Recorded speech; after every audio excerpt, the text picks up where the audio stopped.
Some people, given their indifference, will nevertheless be aspirational and say, I wish I were a kinder person, say, or more generous. But other people will not be aspirational. They'll be set in their ways and they'll be totally comfortable being the misanthropic, irascible, narcissistic person they are. Regardless of whether you're aspirational or whether you're indifferent or even negative, I think it still can be true that certain things are good for you and morally good.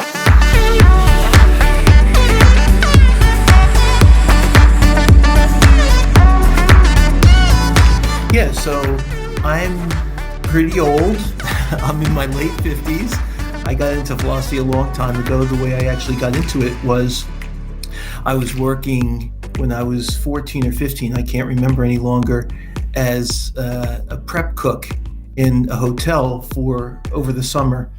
And the guy who was the executive chef in the hotel was a philosophy grad student. And he sort of took me under his wing and he gave me stuff like Nietzsche and Sartre and Camus to read.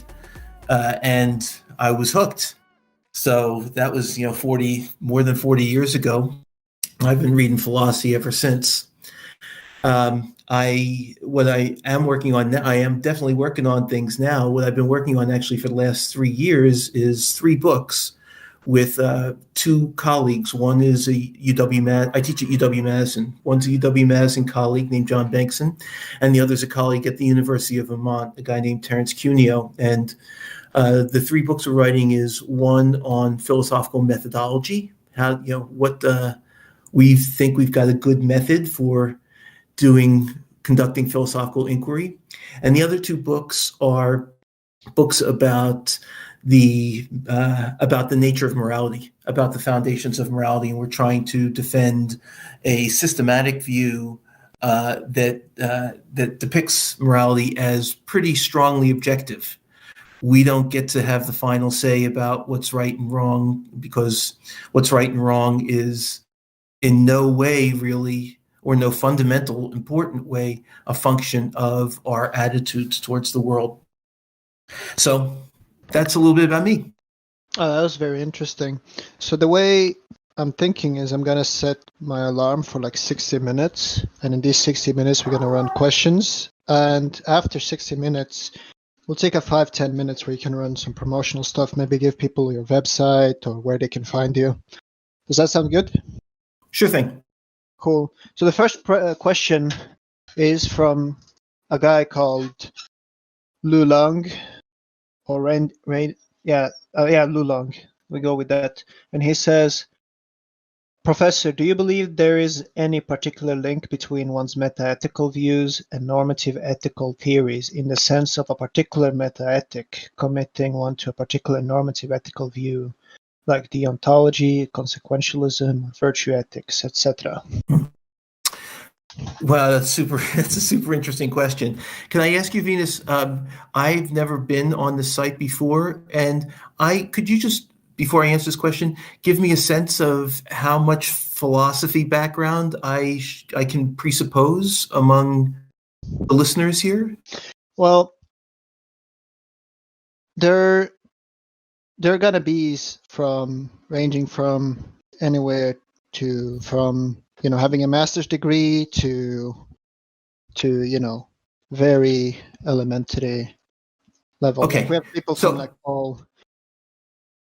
But the person asking you is like very well read in philosophy, so maybe. Well, so clearly, so this person, Lu Long, knows about philosophy, knows about lots of different isms, but I just didn't know if I could assume that all your listeners did. So maybe I'll do, if I get too remedial, just please let me know. But I'll just define some terms as I give the answer to make sure everyone's on the same page. Yeah, you can answer in whatever fashion you want, or if you want to, you can answer in a way that's like advanced, and then you can answer again in a simpler way. You can do it however you like.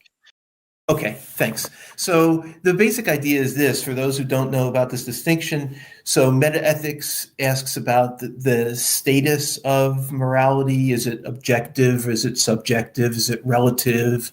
Is it universal? Questions like that. And normative ethics asks about the conditions under which actions are right or wrong, say, or moral character traits are good or bad. And so the question is, for me, I should say, my research has been for a long time in metaethics and not really in normative ethics. So, but the question is, so suppose you've got a certain take on the status of morality, namely, it's all a human construct, or like mine, it's not at all a human construct. And then does that have any implications for what's actually right or wrong? And the answer is, for the most part, no. Um, the standard view is that it's definitely no.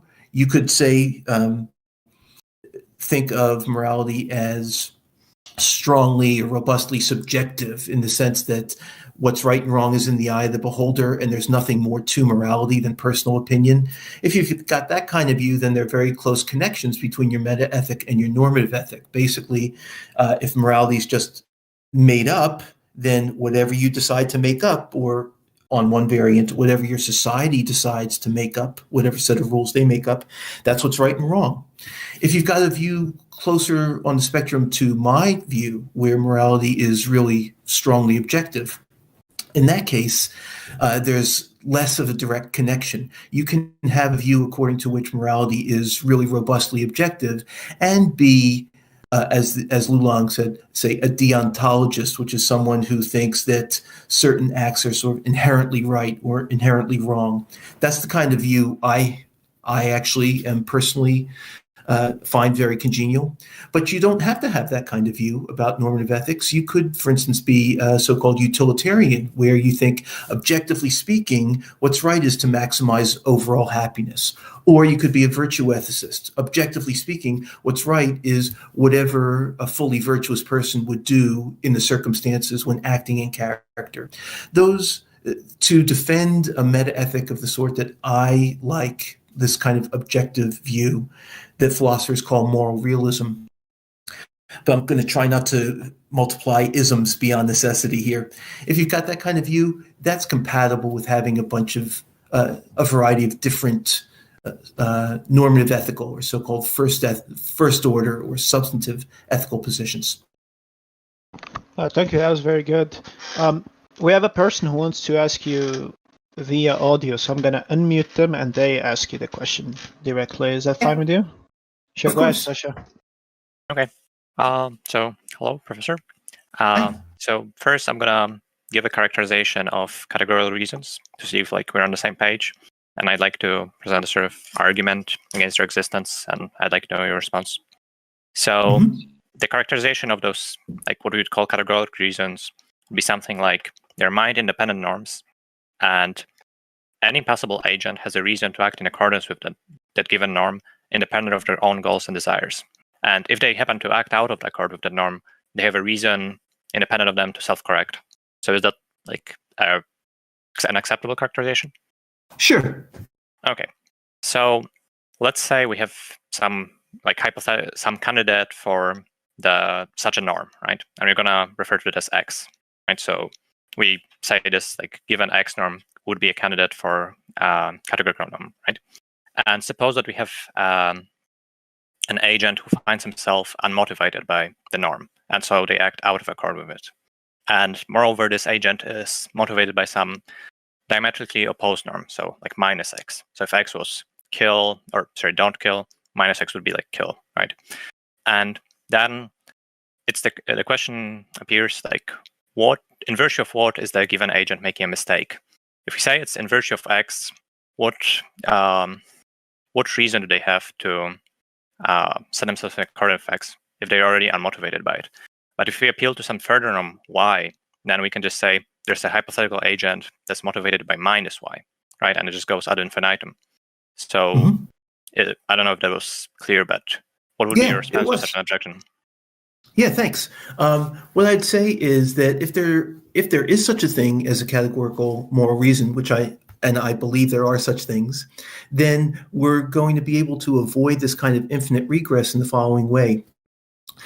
I'm going to sort of jump ship early on by denying what I take to be an assumption behind the argument you offered. And the assumption is that I can have a reason, or anybody can have a reason to do something only if they can be motivated to do that thing. And I deny that assumption. So I believe, for instance, take someone who's a sociopath, and I think that there's a moral reason for them not to kill people wantonly or just to indulge their, just to give them kicks. Okay. Now they don't believe that. They reject that. Now there are two ways you can go. One way is to say, oh, well, in that case, they don't have a reason because they don't acknowledge the reason. But I think that I think it is a very substantive assumption to say that the reasons that apply to you are only the ones that you acknowledge.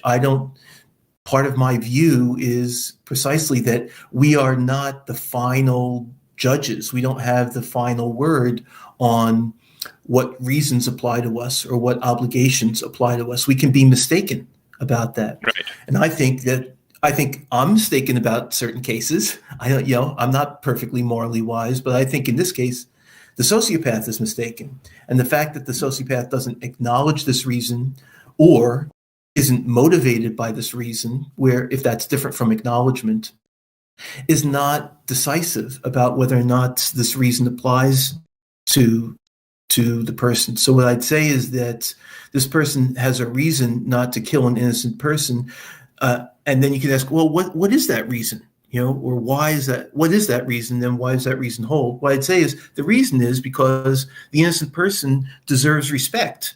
And it would be immoral to treat that innocent person as the mere plaything of a fellow human being, the sociopath. The sociopath doesn't have any exalted moral status that would entitle him to wantonly kill someone else just for fun. And because of that, and because of the moral importance possessed by the innocent victim, like every other human being, that gives the sociopath a reason not to kill, even if the sociopath doesn't recognize that, and even if the sociopath is stone cold indifferent to, staying his hand and not hurting the innocent victim. Okay. Sorry, what?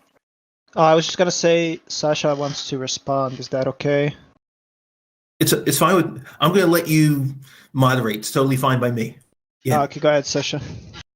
Yeah, but you want to say that the sociopath is making a mistake in virtue of something, right? Mm-hmm. So if they're out of accord with the X norm, they're making a mistake. And the question is, what are they making a mistake in regards to, right? And if you say it's X, well, the sociopath is beholden to some like minus X norm. So when we don't kill, he would say, in accordance with the minus X norm, you are the one making a mistake, right? So, Yep. What is going to be the decider of who is actually right or not, right? Which of this norm is actually categorical? And it seems like you appeal to, like this is an innocent person, so it would be immoral to kill them. And I mean, that sounds kind of question-begging to me. But even if we suppose that this is like an appeal to a further norm, right? That the reason to follow this norm is because there's like a further norm of you shouldn't kill innocent people and so on, right? And there's going to be like a further diametrically opposed norm, which is like you should kill innocent people and so on. Right. Yeah. Right.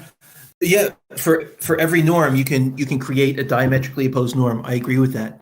Right. And you're also right that if I were in conversation with the sociopath and trying to convince him not to kill this innocent person, it might be that all I could do is beg a question. That in the sense that all I could do is enlist on behalf of my perspective considerations that he does not take to be important. But what follows from that? I don't think anything follows from that in terms of what reasons exist, what norms exist. What I think is, so in other words, maybe you've got this assumption, namely that there's a genuine reason or a genuine norm that applies to you only if, after thinking about it, you'll come to endorse that norm or endorse that reason. But I reject that claim. I think that sociopaths are just blind. Now, of course, they're going to return the favor and they're going to say, oh, Russ, you're just blind too. Or I'm not blind. You're the one who's blind. And it may be that in disagreements like this, there's no way that I'm ever going to convince this sociopath. But that doesn't mean that he's right, or nor does it mean that I'm right, of course. But nor does it mean that neither of us is right. I mean, the question is whether there are these objective norms.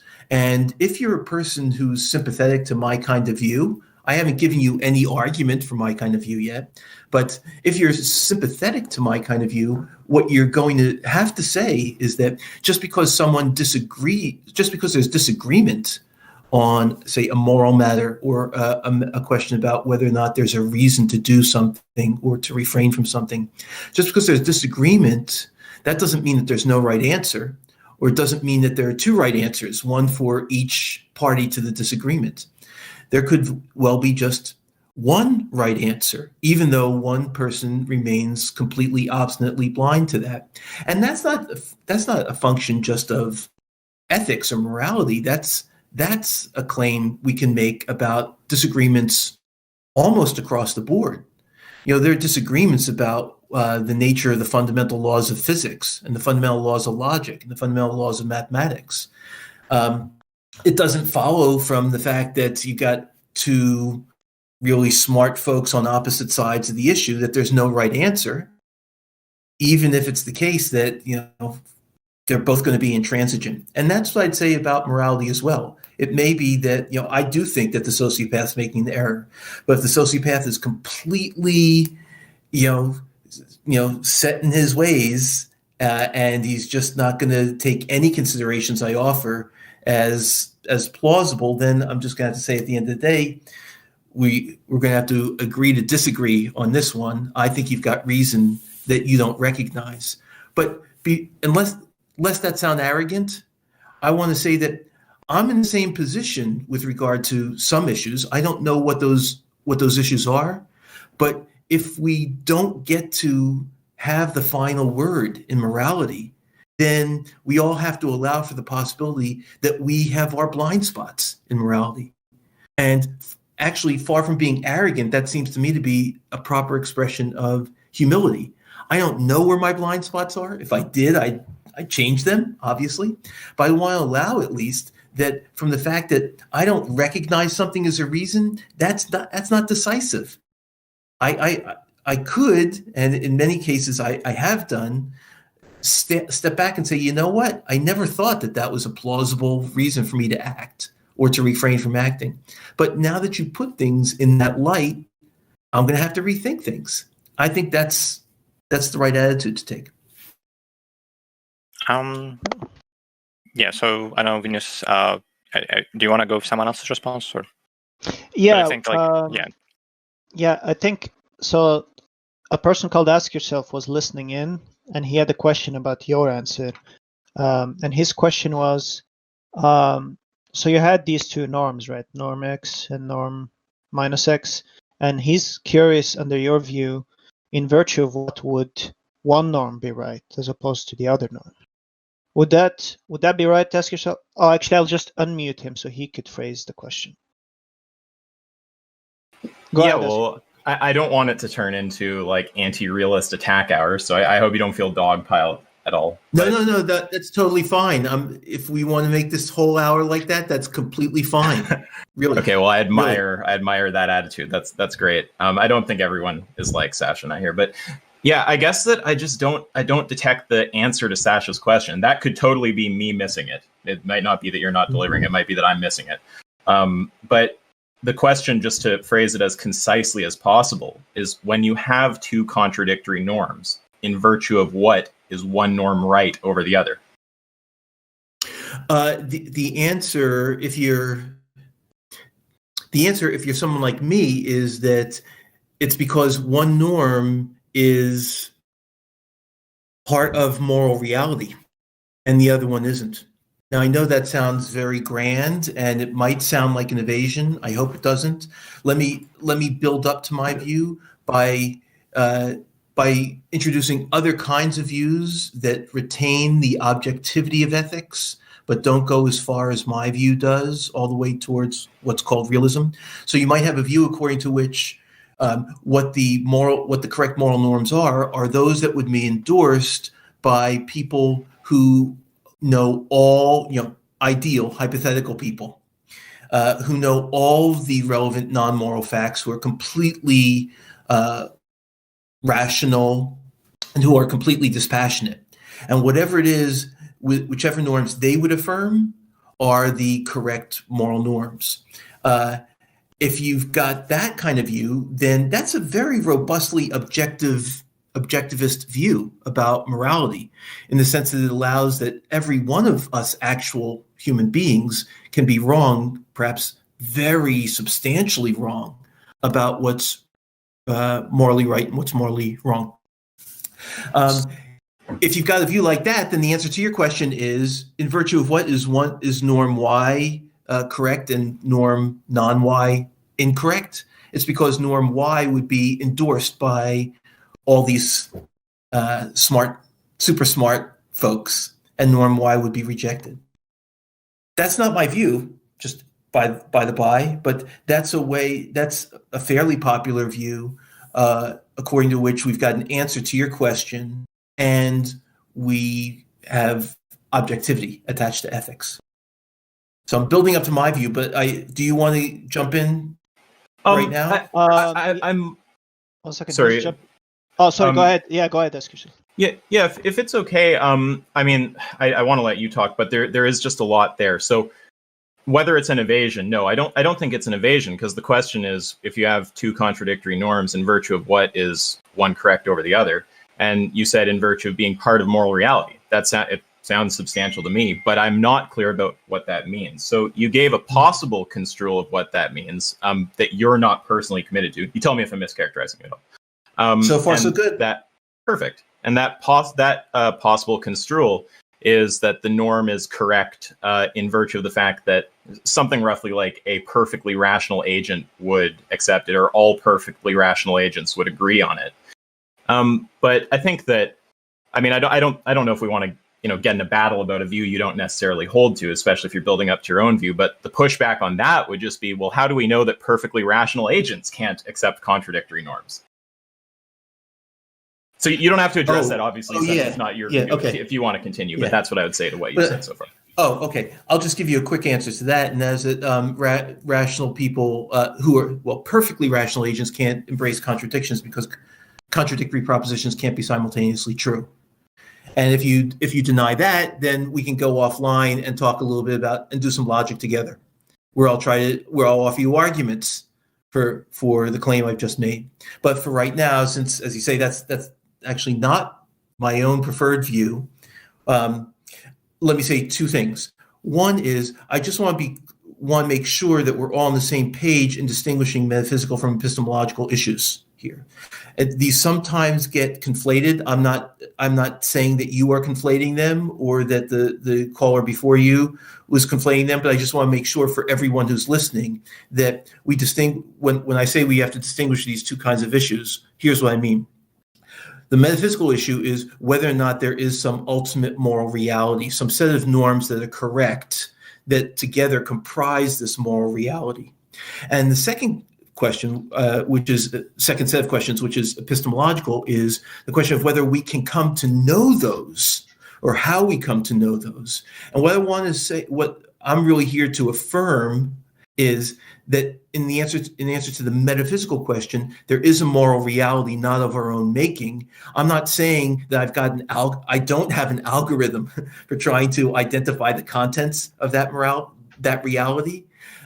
There's a very complicated moral epistemology that has to get developed. That I don't want to poo-poo that endeavor, but I do want to say that even if it's the case that, well, it is the case, I can't just give you right now the whole correct normative ethical view. That is, I can't state to you all that's right and all that's wrong, and why the right things are right and why things are wrong. That's compatible with there being these norms that are constitutive of moral reality, even if I admit ignorance about some of those norms. I do feel fairly confident about others. I think, for instance, that morality does not include a norm that licenses wanton killing of your fellow human beings. But yeah, I allow that there are some sociopaths who would deny that. But even if like I said, even if I can't convince those sorts of people that they're wrong, I want to insist that there is a correct norm governing the killing of others, and that norm is not of my making, nor is it of our collective.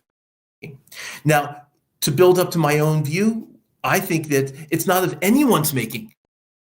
I don't think that the correct norms of morality are created by individuals, by groups of individuals, by some ideal, rational person.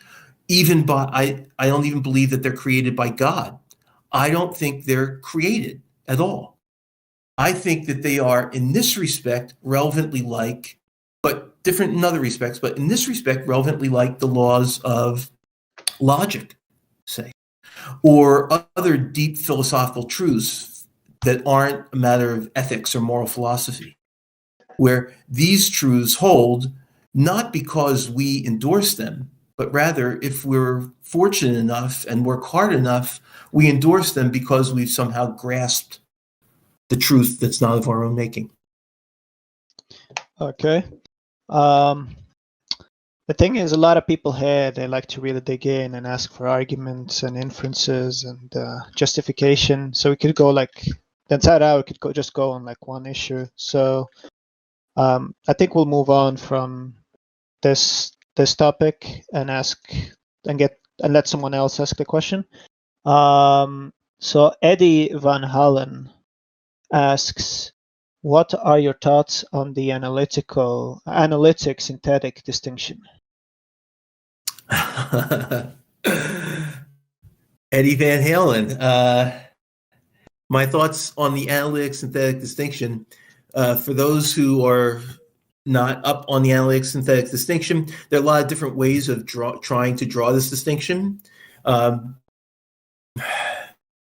Basically, this distinction is a matter of whether or not there are some propositions that are true in virtue of the meaning, solely in virtue of the meaning of their constituent concepts. That's an analytic proposition, like a bachelor is an unmarried man. And a synthetic proposition is any other kind of proposition.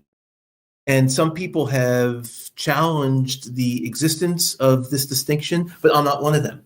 I think that there are some analytic truths, and if you want to know how I think there's a fruitful way to think about this distinction, but it's not really in terms of words, or terms, which is the way the analytic synthetic distinction is often drawn.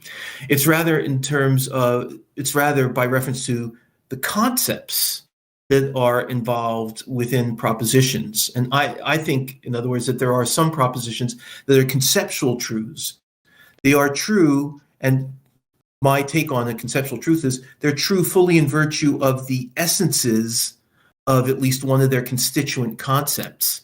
I think bachelor is an unmarried man fits that bill. I think when you drill down and look at the nature of what it is to be the concept of bachelor, if you can probe deeply enough and do that conceptual analysis, you'll see that in the essence of that concept lies two further concepts: the concept of being unmarried and the concept of being a man or an adult man.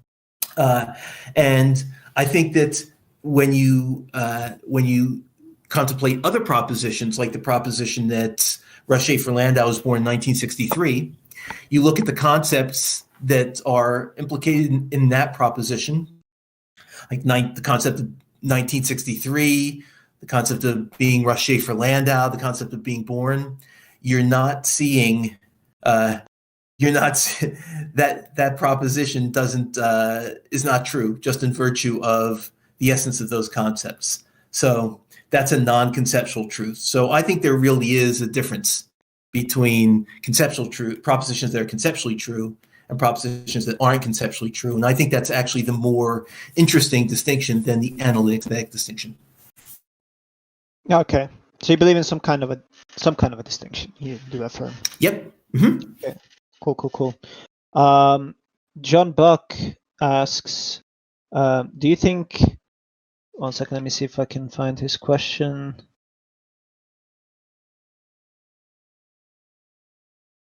Yeah, John Buck asks, do you think that ought implies can? And if so, does this mean that anytime someone ends up doing other than they had ought to have, that they could have done otherwise than what they ended up doing? Yes.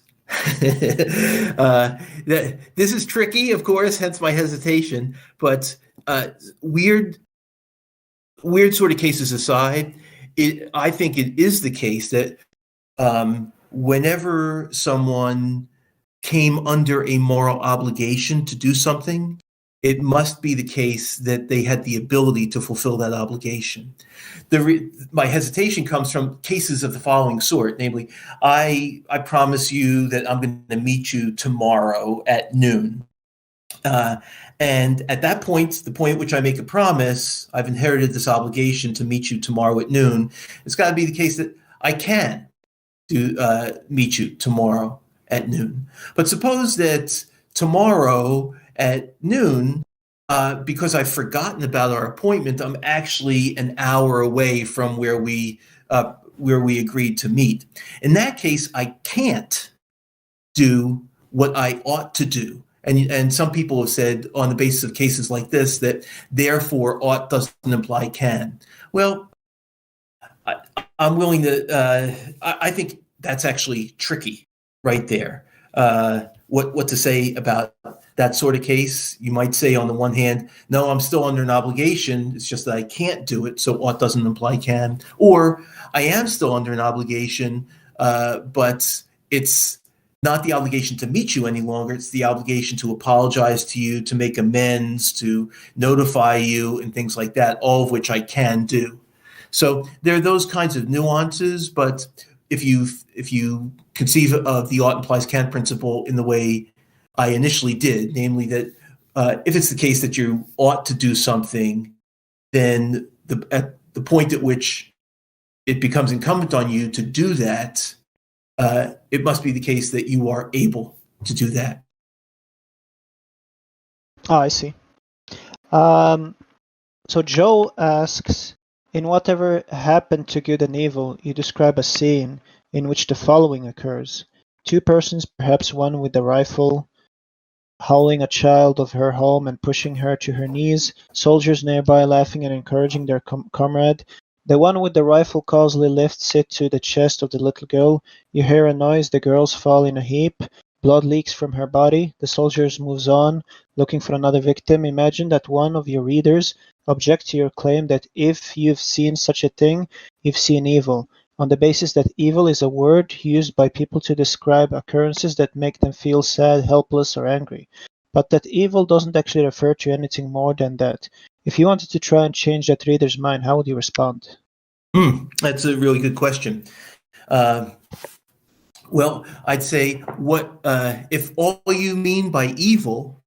I say, first of all, let's get clear about what we mean by evil, because the term evil, like the term, say, God, means a lot of different things to a lot of different people. So let's talk about that. If what this person means by evil is just whatever it is that elicits an attitude of sadness or upset, then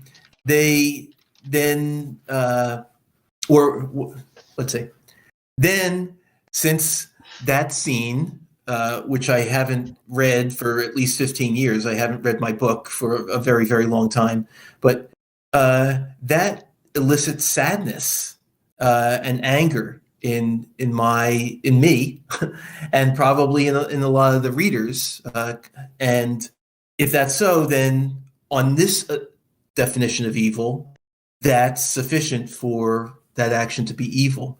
But if instead you've got a different conception of evil, one which I think is more plausible, I actually don't have a definition of evil ready to hand, but it's not going to be one that makes it just a matter of eliciting upset and anger. It's going to be one that is deeply, deeply immoral. That's a necessary condition for evil. It's not a sufficient condition for evil. You've got to have more conditions. And my late colleague, Claudia Card, wrote books on the topic of evil, which go into much more detail, much more sophistication than I can do right now in giving it a characterization.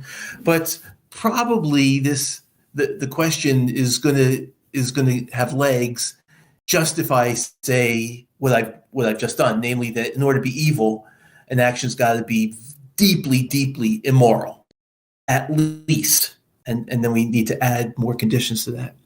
And then suppose I take it this is kind of a variation on the first question, which is that what if I encounter someone who maybe like the soldier I described, who just laughs this off and doesn't think it's immoral at all? Well, then I want to do one thing first, and that is to see whether or not this person is open to having actually an open-minded conversation. I think many, many people who perpetrate evil aren't. They're totally comfortable in their closed-mindedness, in their lack of empathy, in their lack of sympathy, in just going on as they have done, as they see other people around them perhaps do, and they don't have patience, and in many cases they don't have the actual ability to go through a fairly sophisticated argument. But let's imagine that someone does. Okay, in that case, what I'd say is, well, what do you think morality is? Because I'm assuming that evil is a matter of deep immorality. So if you don't think that, then let's talk about what your conception of evil is. But if you do agree with that, now let's talk about whether killing people and laughing about it, killing children and laughing about it, is actually a morally decent thing to do. And then I'm going to say, here's why I don't think it's decent. Because this person didn't deserve to die. This person had their whole life, this person's a kid. He has his whole life ahead of him. No position that you have entitles you. You don't have standing to act as you've just done. Might doesn't make right.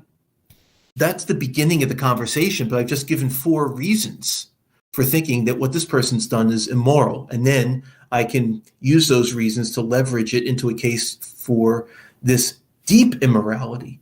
And then we have to think more about what evil requires in addition to deep immorality. It might require a kind of callousness, a kind of indifference to the welfare of others. I'm not sure.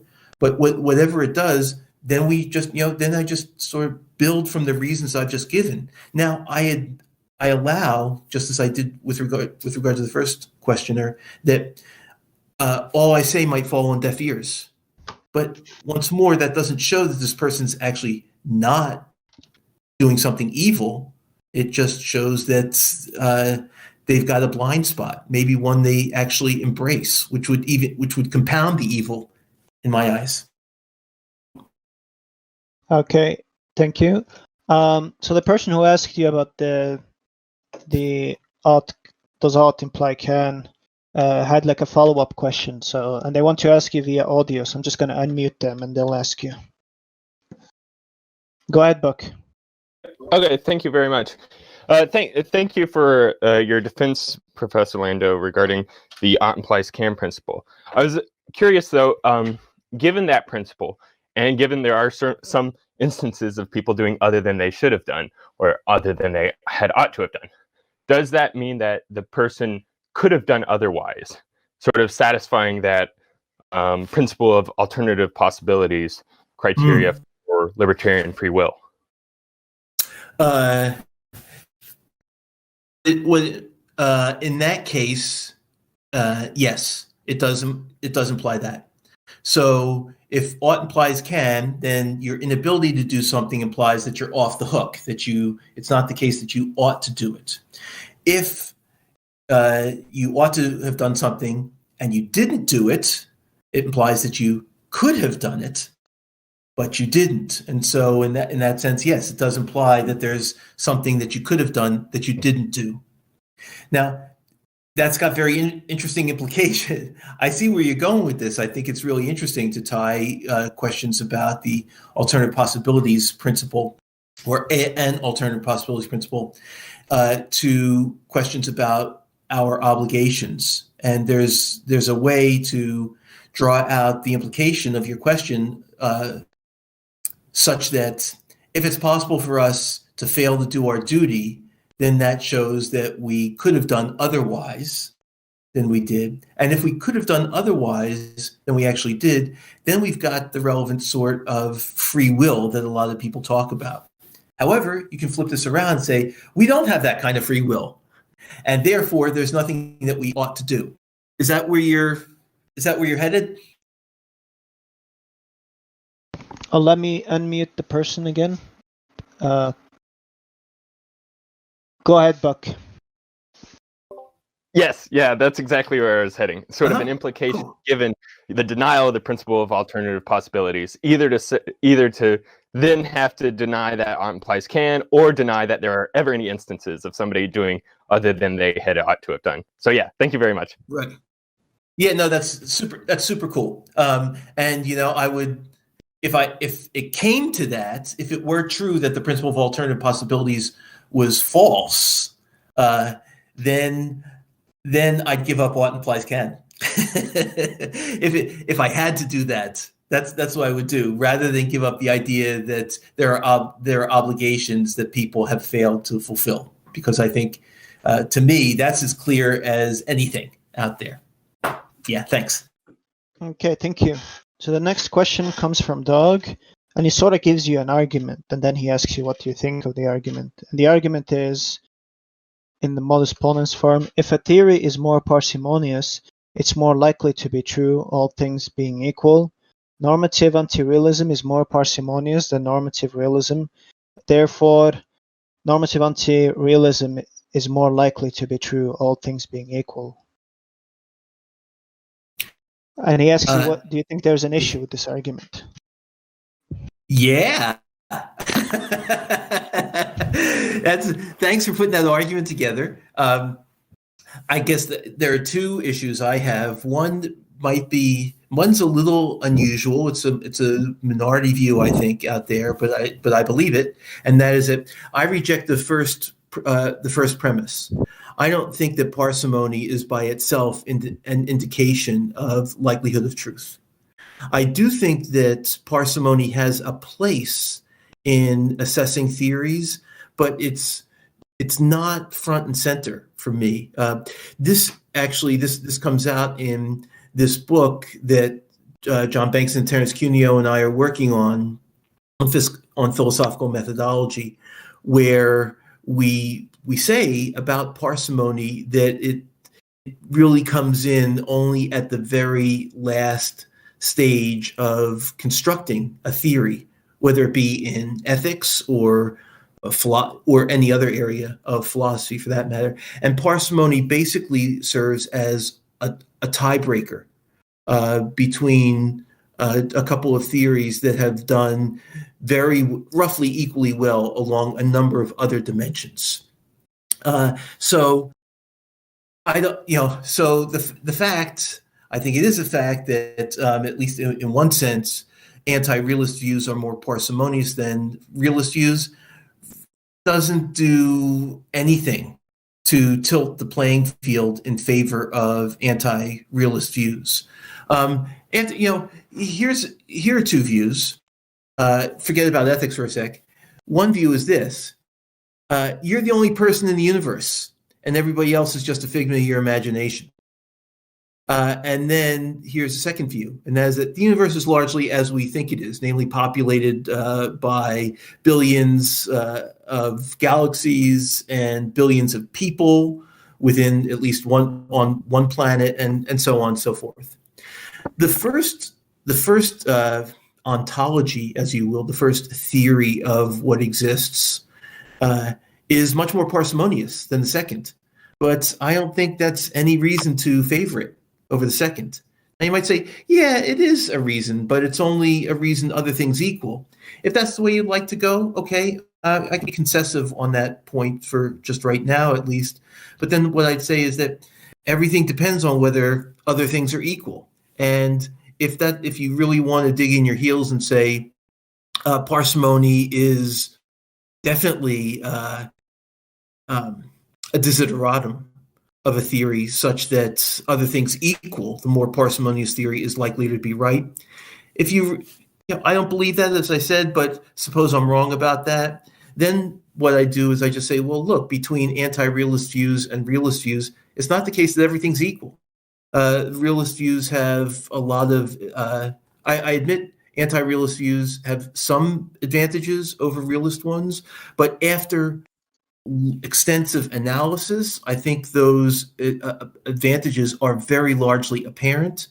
And also, after extensive analysis, I think that the advantages of realism over anti-realism are not merely apparent, they're genuine. Of course, I'd say that I'm a realist, but that also reflects my having been thinking about realism for 20 or 25 years. I know there are people who are just as smart, if not smarter than I, who are anti-realists, who have been thinking about it just as long, and we don't agree with one another. But since you're asking my view about things, what I'd say is that even if it is the case that parsimony is an indicator of likely truth, that's only other things equal. And I don't believe that other things are equal between anti-realist and realist views. Okay, thank you. The person who asked the question wanted to clarify that he meant all things being equal. If it's simpler, would you think it's more probable? Oh, all things being equal. Well, yes. But all things really includes a whole lot. So, yeah. Yeah, so he had a follow up on that, but I think I'm gonna phrase it for him. So I think the first question that we should ask is, do you hold like any particular view on like abductive reasoning? Like, is any set of like theoretical virtues that you think we should have in mind when comparing to view theories, like to metaethical theories? And if so, which of these theoretical virtues do you think makes that realism does better than anti-realism? Oh, yeah, thanks. So I'll give you the view that John and Terence and I have developed in a nutshell to set up the answer to that question. And that is that we think that the way to develop a theory in philosophy, no matter what its subject matter, is to first gather the data in that subject area, and then to start building a theory that makes that data likely, and that explains that data, or shows why you don't need to do those jobs. You might have a very revisionary theory that discounts a lot of the data for one reason or another. But you start by gathering a theory, putting a theory together that makes likely and explains the data. In doing that, you enlist a whole bunch of claims. Those claims themselves need to be defended and explained. And that goes on for a number of iterations. And all the constituent claims in that process themselves need to be integrated, not only with one another so that you've got internal coherence in the theory, but also with our best picture of the world. And it's only after a theorist has done all of that work to put together a theory, and that's like hundreds of pages of work for a theory of any given set of philosophical questions. Only at that point do you introduce various theoretical virtues to try to break ties if you see that two or more theories have done equally well with regard to all those data and all the claims involved in accommodating and explaining those data. And then, as far as which specific theoretical virtues there are, I'm afraid I don't have a well worked out view about them. So I do think at that point, it's perfectly okay to introduce parsimony considerations, but they're not the only relevant considerations, certainly, when it comes to enumerating the theoretical virtues. But you'll have to talk to my colleague Elliot Sober, who's a philosopher of science, to get a much better answer about what the specific theoretical virtues are and how best to characterize them. Okay, thank you. Danny asks, how do you relate motivation and the good? Is it possible that some good is not motivational, for instance? Yes, for me it is. It's possible for something to be good in a variety of ways. It could be good for you, as exercises, for instance, and yet you be completely unmotivated to do it.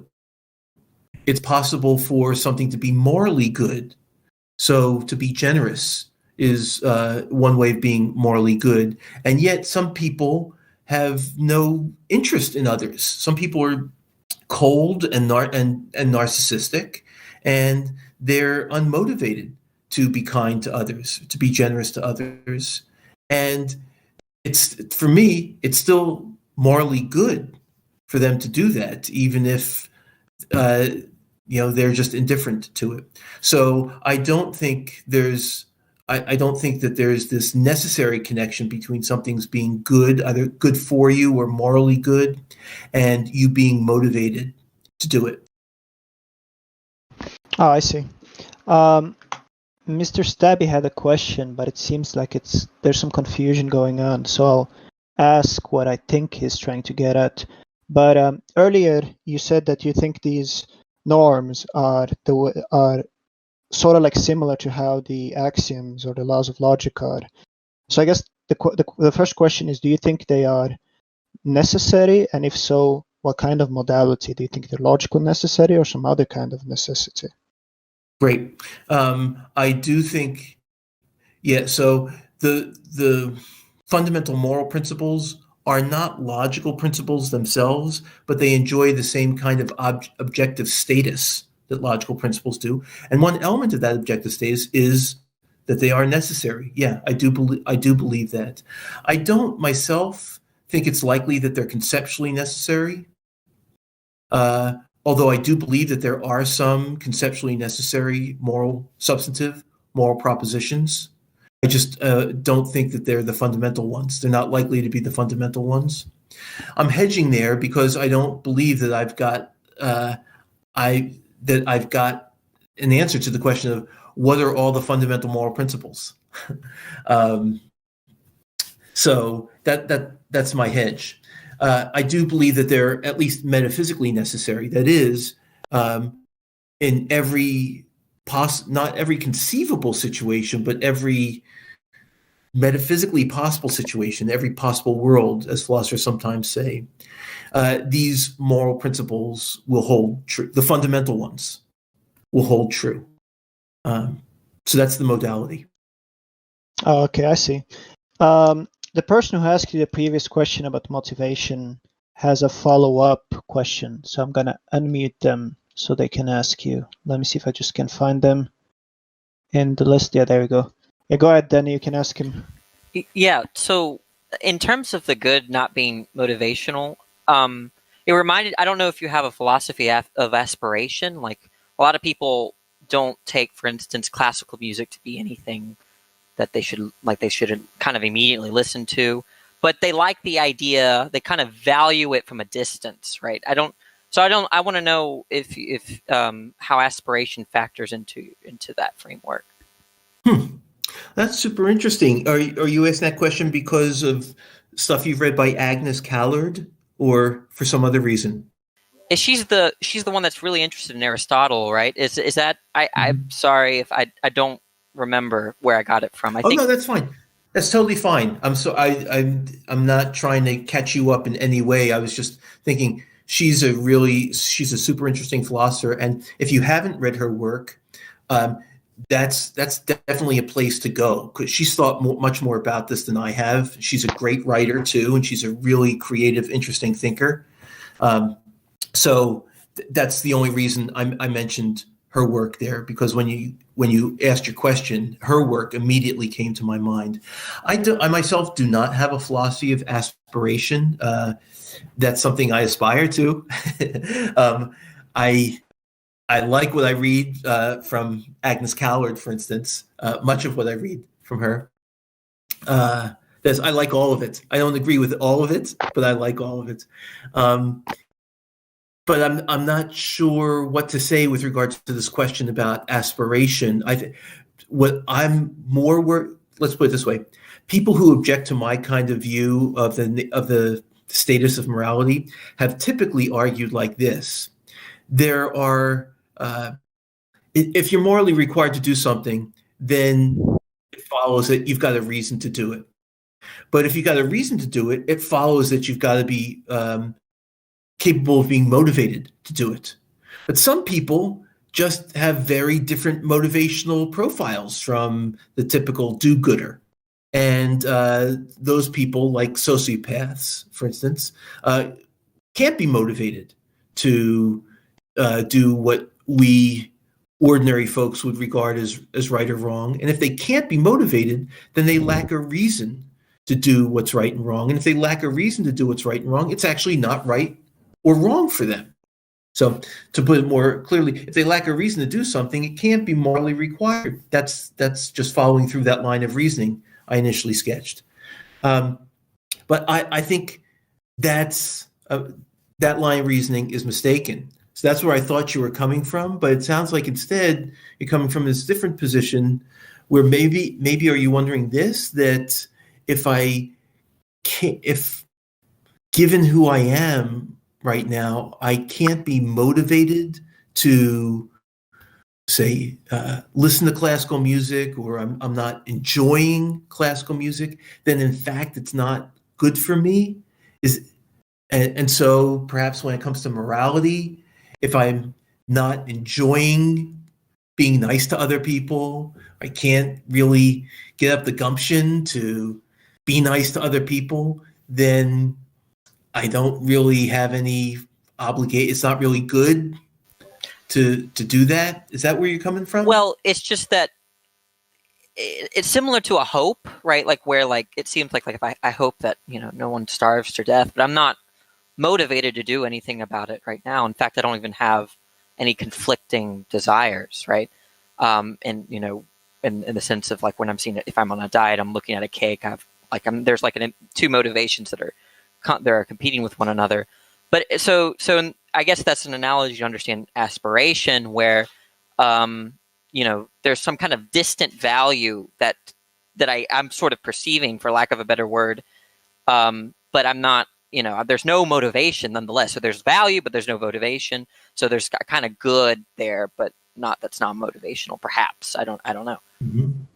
Yeah, well, I definitely want to allow that there's that gap between what's good, not only what's good for you, but what's morally good, and actual motivation. So I think that something can be good for you or morally good, and yet you be entirely indifferent to it. Some people, given their indifference, will nevertheless be aspirational and say, I wish I were a kinder person, say, or more generous. But other people will not be aspirational. They'll be set in their ways, and they'll be totally comfortable being the misanthropic, irascible, narcissistic person they are. Regardless of whether you're aspirational or whether you're indifferent or even negative, I think it still can be true that certain things are good for you and morally good. Okay, thank you. So there's like 5 minutes left. I think I'll take the last question, and then we'll move to the promotional part. But this is a question I like to ask professional philosophers. It's an epistemic question. Do you think that epistemic justification is inferential and only inferential, or do you think there is such a thing as non-inferential justification? I think there's such a thing as non-inferential justification, where I mean by that the claim that a state can confer justification on a belief even though you are not making an inference from the state to the belief. So I think, for instance, that it's possible for intuitions, which, as I understand them, are states in which something strikes you as true.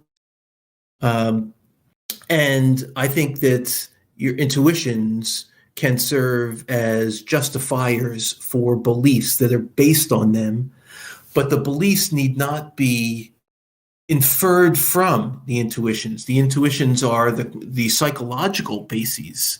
They're the causal bases of a belief, but there needn't be any inference that takes place where you say, "Oh, since it struck me that that wanton killing is immoral, then it is immoral," and you go ahead and form a belief like that because you make this assessment that the intuition serves as evidence for a belief that you come to accept or hold.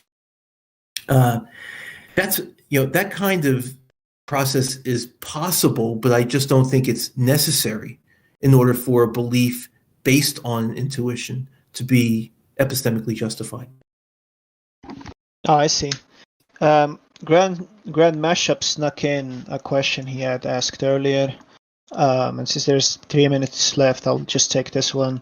So he asked, do you still agree with the argument that you made in The Fundamentals of Ethics? And the argument goes, the first premise is moral judgments are able, all by themselves, to motivate those who make them. Premise 2, beliefs are never able, all by themselves, to motivate those who make them. The first conclusion, therefore moral judgments are not beliefs. The third premise is, if moral judgments are not beliefs, then they can't be true. And the second conclusion, therefore moral judgments can't be true. Yeah, I don't endorse that argument. I don't regard that argument as sound. Its logic is perfect. It's a logically valid argument, but I never thought that argument was sound. I think that moral judgments are beliefs. I actually reject both of those initial premises. I don't think that. I think that beliefs can motivate all by themselves. And that's a minority view, and not a lot of people hold that, and you might be very suspicious of that. Suppose you are, and you think, no, beliefs cannot motivate all by themselves. If that turns out to be true, and I'm mistaken in my assessment of what beliefs can do by way of motivation, then what I want to say in any event is that moral judgments are not necessarily motivating. It's possible to make a moral judgment, say to the effect that something's morally right or something's morally wrong, and yet be indifferent to it. It doesn't happen a lot, but I think it not only can happen, but does happen. So that's where I want to push back on that argument. Oh, I see. Yeah, well, thank you. Sure. So I guess we'll do the promotion stuff. Do you have like any website or any place people can buy your books or anything, or any place you want people to visit to find out more about you? No, you probably heard enough about me, but if you want to know more about me, I do have a website. I don't know what its URL is, but I've got such a weird last name. There are only 4 Shafer-Landaus in the world, my wife and I and our 2 kids, that if you just Google Russ Shafer-Landau, my website will show up at probably some place on that first page. But you don't have to look. You don't have to spend any more time with me if you don't want to. But if you do, that's probably the place to look. Well, thank you all very much for your questions. I thought they were very stimulating, and this seems like a really great group. I've never been on a Discord group before. I've never done this AMA kind of thing, but I thought the level of the questions was super high, and I found it fun. So thank you very much for sticking around.